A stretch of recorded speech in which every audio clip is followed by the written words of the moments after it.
Hello friends, സെലീസ് cook ബുക്കിലേക്ക് എല്ലാവർക്കും സ്വാഗതം. ഇന്നത്തെ എൻ്റെ special eggless plum cake pudding ആണ്. ഇപ്രാവശ്യത്തെ ക്രിസ്തുമസിന് എല്ലാവരും പ്ലം കേക്കാണ് ഉണ്ടാക്കിയിരിക്കുന്നത്. ഞാനത് വ്യത്യസ്ത രീതിയിൽ പ്ലം കേക്ക് പുഡിംഗ് ആണ് തയ്യാറാക്കിയിരിക്കുന്നത്. അതെങ്ങനെ ഉണ്ടാക്കുന്നതെന്ന് നമുക്ക് നോക്കിയാലോ.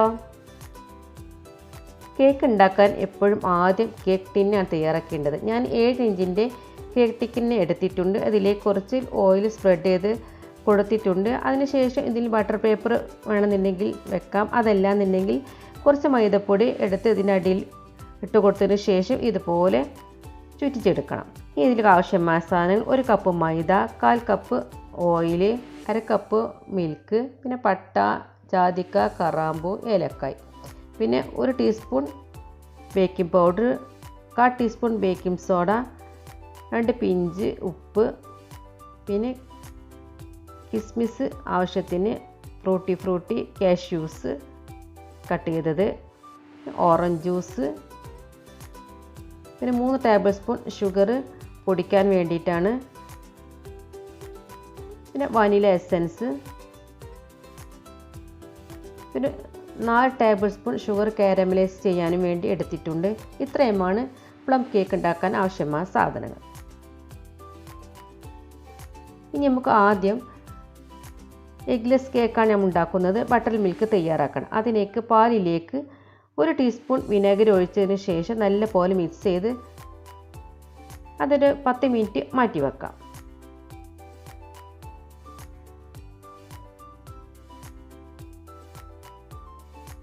ഇനി ഒരു ബൗളിലേക്ക് ഫ്രൂട്ടി ഇട്ട് കൊടുക്കാം.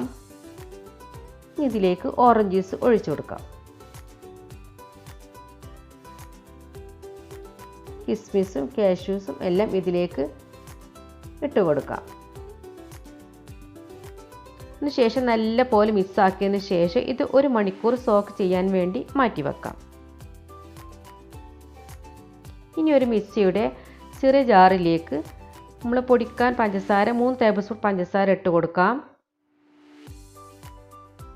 ഇനി ഇതിലേക്ക് 2 ഏലക്കായ്, 1 ചെറിയ പീസ് ജാതിക്ക, 2 പീസ് പട്ട, 3 പീസ് കറാമ്പൂ, ഇതെല്ലാം ചേർത്ത് നല്ല നൈസായിട്ട് പൊടിച്ചെടുക്കണം.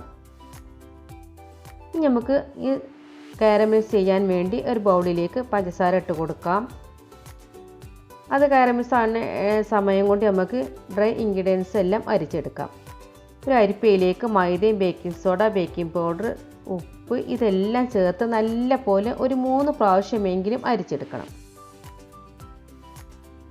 നല്ല പോലെ അരിച്ചെടുക്കുമ്പോഴേ നമ്മൾ കേക്ക് നല്ല സോഫ്റ്റായി കിട്ടുകയും.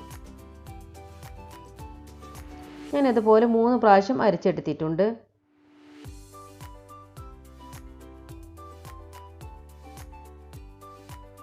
ഇതിലേക്ക് നമ്മൾ നേരത്തെ പൊടിച്ച പഞ്ചസാരയും പട്ട, ജാതിക്ക ഇതെല്ലാം വെച്ച പഞ്ചസാര ഇതിലേക്ക് ഇട്ട് അരിച്ചു കൊടുക്കാം.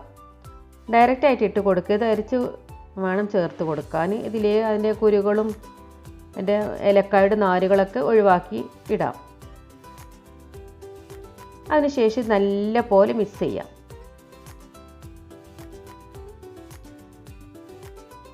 നമ്മൾ ഷുഗറെല്ലാം കാരമലൈസ് ആയിട്ടുണ്ട്. ഇതിലേക്ക് 1/2 കപ്പ് വെള്ളം ഒഴിച്ച് കൊടുത്തിട്ടുണ്ട്. ഇനി തണുക്കാൻ വേണ്ടി മാറ്റി വെക്കാം. ഇനി നമ്മൾ നേരത്തെ സോക്ക് ചെയ്യാൻ വെച്ച ഫ്രൂട്ടി, കിസ്മിസ് ഇതെല്ലാം ഒന്ന് അരിച്ചെടുക്കണം. ഇതിൽ നിന്നും ഓറഞ്ച് ജ്യൂസ് മാറ്റിയെടുക്കാം. ഓറഞ്ച് ജ്യൂസ് നമുക്ക് ഇനി കേക്കിലേക്ക് ഒഴിക്കാൻ വേണം. ഇതേപോലെ ഒന്ന് അരിച്ചതിന് ശേഷം ഇതൊരു ബൗളിലേക്ക് ഇട്ട് കൊടുക്കാം.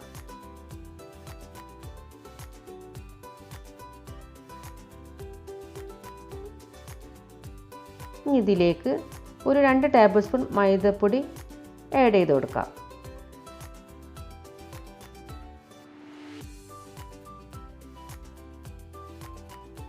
മൈദപ്പൊടി ഇട്ട് കൊടുത്തതിന് ശേഷം നല്ല പോലെ മിക്സ് ചെയ്യണം. ഇത് നമ്മൾ കേക്കിൻ്റെ ബാറ്റർ തയ്യാറാക്കുമ്പോൾ ഇത് ആഡ് ചെയ്ത് കൊടുക്കുമ്പോൾ താഴ്ന്നു പോകാതിരിക്കാൻ വേണ്ടിയാണ് ഇതുപോലെ മൈദപ്പൊടി ഇട്ട് കൊടുക്കേണ്ടത്. നല്ലപോലെ മിക്സ് ആയതിനു ശേഷം ഇത് മാറ്റി വെക്കാം. ഇനി നേരത്തെ അരിച്ച് വെച്ച മൈദപ്പൊടിയിലേക്ക് ബട്ടർ മിൽക്ക് ഒഴിച്ച് കൊടുക്കാം. അതിനുശേഷം നല്ലപോലെ മിക്സ് ആക്കണം. ഇനി നമ്മൾ നേരത്തെ മാറ്റി വെച്ച ഓറഞ്ച് ജ്യൂസും ഒഴിച്ചു കൊടുക്കണം.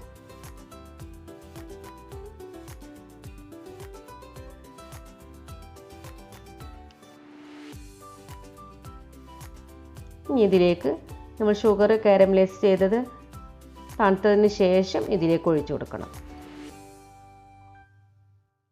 നല്ല പോലെ മിക്സ് ചെയ്തെടുക്കുക. നല്ല കട്ടൊക്കെ ഒഴിവാക്കി നല്ല പോലെ മിക്സാക്കി എടുക്കണം.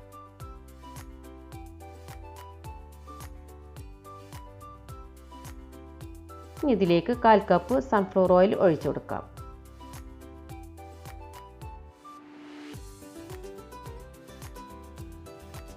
ഇനി ഇതിലേക്ക് നമ്മൾ ടൂട്ടി ഫ്രൂട്ടി കാഷ്യൂസും എല്ലാം ഇതിലേക്ക് ഇട്ട് കൊടുക്കാം. അതുകൊണ്ട് ചേർത്തതിന് ശേഷം നല്ല പോലെ മിക്സ് ചെയ്യാം.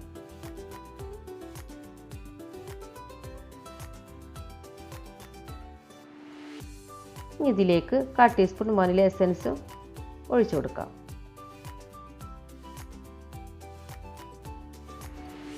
ഈ സമയം ഞാൻ ഓവൻ 180 ഡിഗ്രിയിൽ 5 മിനിറ്റ് പ്രീ ഹീറ്റ് ആക്കാൻ വേണ്ടി വെച്ചിട്ടുണ്ട്.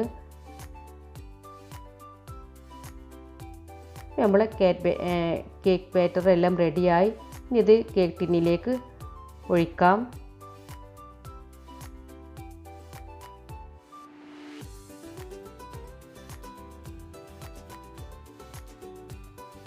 ഇനി ഇതൊന്ന് ടാപ്പ് ചെയ്ത് കൊടുക്കാം. എയർ ബബിൾസൊക്കെ പോകാൻ വേണ്ടിയിട്ടാണ് ഇങ്ങനെ ചെയ്യുന്നത്.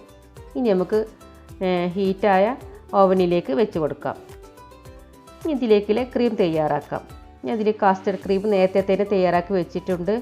അതുപോലെ 1/2 കപ്പ് വിപ്പിംഗ് ക്രീമും തയ്യാറാക്കി ഫ്രിഡ്ജിൽ നേരത്തെ തന്നെ വെച്ചിട്ടുണ്ട്. ഇനി ഇത് രണ്ടും മിക്സ് ചെയ്ത് ഒരു എഗ് ബീറ്ററോട് നല്ല പോലെ ക്രീമാക്കി എടുക്കണം. 1/2 കപ്പ് പാലിൽ 1/2 ടേബിൾ സ്പൂൺ കസ്റ്റർഡ് പൗഡർ ചേർത്ത് മിക്സ് ചെയ്ത് പഞ്ചസാരയും ചേർത്ത് മിക്സ് ചെയ്ത് തണുത്ത് ഫ്രിഡ്ജിൽ വെച്ച് കാസ്റ്റർഡ് ക്രീമാണിത്. അതുപോലെ 1/2 കപ്പ് വിപ്പിംഗ് ക്രീം വിപ്പ് ചെയ്ത് തണുപ്പിക്കാൻ വേണ്ടി ഫ്രിഡ്ജിൽ മാറ്റി വെച്ചിരുന്നു. ഇത് രണ്ടും ചേർത്ത് ഇതുപോലെ നല്ല പോലെ ക്രീമാക്കി എടുക്കണം.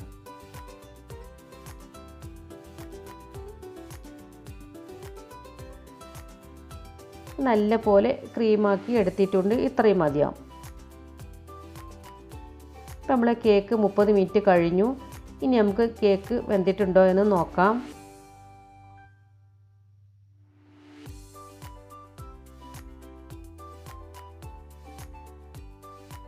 ഇനി നമുക്കിതൊരു സ്ക്യൂറൽ കൊണ്ടൊന്ന്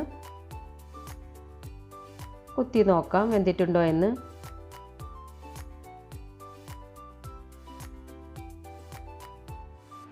അപ്പോൾ അതാ നല്ലപോലെ വെന്തിട്ടുണ്ട്. ഇനി തണുക്കാൻ വേണ്ടി മാറ്റി വെക്കാം. ഈ സമയത്ത് ഗാർണിഷ് ചെയ്യാൻ വേണ്ടി ഒരു പാൻ സ്റ്റൗവിൽ വെച്ചതിന് ശേഷം അതിലേക്ക് 1/4 കപ്പ് തേങ്ങ ചിരവിയതും ഇട്ട് കൊടുക്കാം. ഇതിലേക്ക് 2 ടേബിൾ സ്പൂൺ പഞ്ചസാരയും ചേർത്ത് കൊടുക്കാം. അതേപോലെ 1 ടീസ്പൂൺ നെയ്യും ചേർത്ത് കൊടുത്ത് നല്ല പോലെ റോസ്റ്റ് ചെയ്തെടുക്കണം. ഇത് റോസ്റ്റ് ചെയ്തെടുക്കുമ്പോൾ നല്ലൊരു ടേസ്റ്റാണ്. ഇതാ കരിയാതെ ഇതേ രൂപത്തിൽ ഇനി ഫ്ലെയിം ഓഫ് ചെയ്യാം. നല്ല ക്രിസ്പിയായി വന്നിട്ടുണ്ട്. ഇനി ഇത് മാറ്റി വെക്കാം. അപ്പോൾ നമ്മൾ കേക്ക് തണുത്തിട്ടുണ്ട്. ഇനി ഇതിൽ നിന്ന് അരികുവശം ഒന്ന് കത്തിക്കൊണ്ട് ഇതേപോലെ ഒന്ന് വിട്ടു കൊടുക്കാം. അതിനുശേഷം ഇതൊരു പ്ലേറ്റിലേക്ക് മാറ്റാം.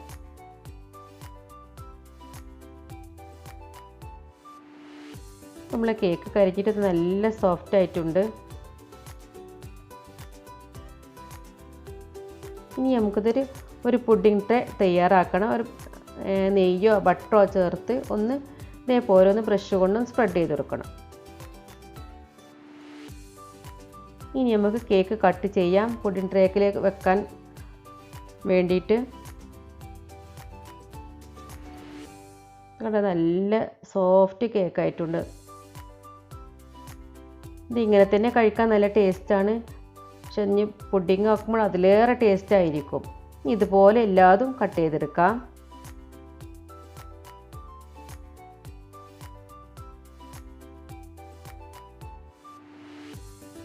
ഇനി ഇത് നമുക്ക് പുഡിംഗ് ട്രേയിലേക്ക് വെച്ച് കൊടുക്കാം. ഇതുപോലെ വെച്ച് കൊടുക്കാം.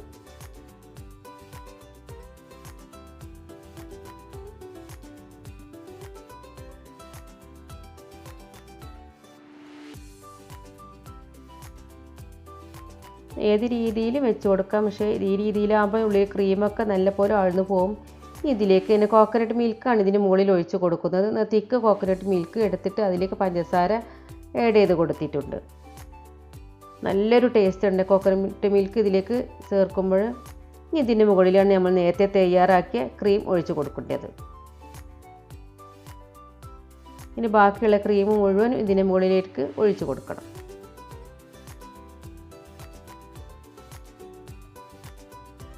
ഇതിന് മുകളിൽ നമ്മൾ നേരത്തെ തയ്യാറാക്കിയ കോക്കനട്ട് ക്രിസ്പിയും പിന്നെ കേക്കിൻ്റെ ഒരു പീസ് മിക്സിയിലടിച്ച് ഒന്ന് ക്രഷ് ചെയ്തിട്ടുണ്ട്. ഇതാണ് ഇത് ഗാർണിഷ് ചെയ്യാൻ വേണ്ടി ഉപയോഗിച്ചിരിക്കുന്നത്. നമ്മുടെ ഇഷ്ടത്തിനനുസരിച്ച് ഇതിന് മുകളിൽ ഇട്ട് കൊടുക്കാം, ഡെക്കറേറ്റ് ചെയ്യാം. ഞാൻ ഇതുപോലെ മാത്രമേ ചെയ്യുന്നുള്ളൂ, മുഴുവനായിട്ടും ഡെക്കറേറ്റ് ചെയ്യുന്നില്ല.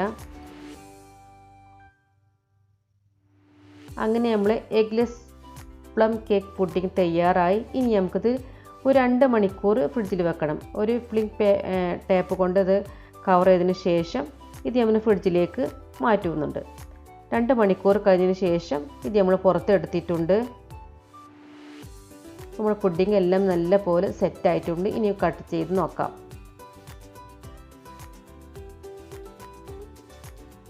പിന്നെ നിങ്ങൾക്ക് എൻ്റെ ചാനൽ ഇഷ്ടമാണെങ്കിൽ ലൈക്ക് ചെയ്യാനും ഷെയർ ചെയ്യാനും സബ്സ്ക്രൈബ് ചെയ്യാനും മറക്കരുത്. സബ്സ്ക്രൈബ് ചെയ്യുമ്പോൾ തൊട്ടടുത്തുള്ള ബെല്ലൈക്കൺ പ്രസ് ചെയ്യുമ്പോൾ ഓൾ എന്ന ഓപ്ഷൻ പ്രസ് ചെയ്യണം കേട്ടോ. അപ്പോൾ ഞാനിടുന്ന വീഡിയോയുടെ നോട്ടിഫിക്കേഷൻ നിങ്ങൾക്ക് അപ്പോൾ തന്നെ കിട്ടുകയുള്ളൂ. പിന്നെ കമൻറ്റ് ഇടാൻ ലൈക്ക് ചെയ്യാനും മറക്കരുത്. അങ്ങനെ പുഡിംഗ് എല്ലാം കട്ട് ചെയ്തിട്ടുണ്ടോ, നല്ല സോഫ്റ്റാണ് കേട്ടോ, അടിപൊളി ടേസ്റ്റാണ്. നിങ്ങൾ എല്ലാവരും ഉണ്ടാക്കി നോക്കണം. ഒരു വെറൈറ്റി പുഡിംഗാണിത്.